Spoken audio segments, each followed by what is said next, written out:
A Port Hardy woman has died after being struck by a minivan while crossing the street. She's been identified as 49-year-old Carol Humchett. It happened about 7 o'clock last night after a power failure in the area had knocked out streetlights on that street. A battle over water rights has hit the boiling point in Nanaimo, with the Snuneymuxw First Nation threatening to take the city to court. As CTV's Scott Cunningham reports, the First Nation says the mayor has gone back on his word. Clear and clean water flows into Nanaimo homes, but how it gets to the tap is causing a fight, and one First Nation says it is getting dirty.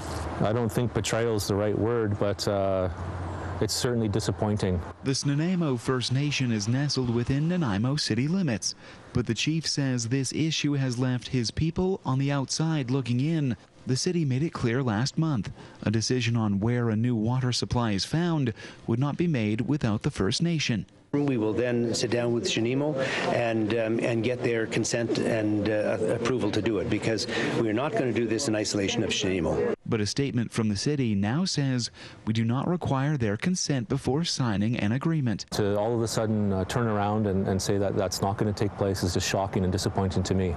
Very upsetting. We're not comfortable with him having a veto right to stop us from getting water. I don't think for a minute that our citizens would stand for that. It's not a Snuneymuxw veto that we're after. What we're after is to be a meaningful part of a solution to a very critical issue in this region.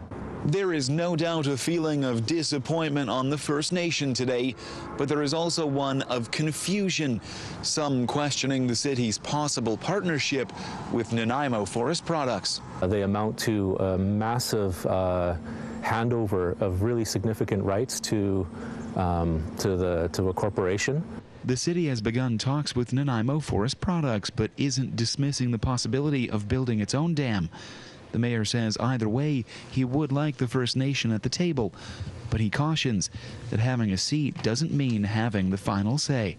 Provision of water to our citizens is far too important to play politics with. The Snuneymuxw say its treaty rights are being overlooked, and it is now ready to take legal action. Scott Cunningham, CTV News, Nanaimo.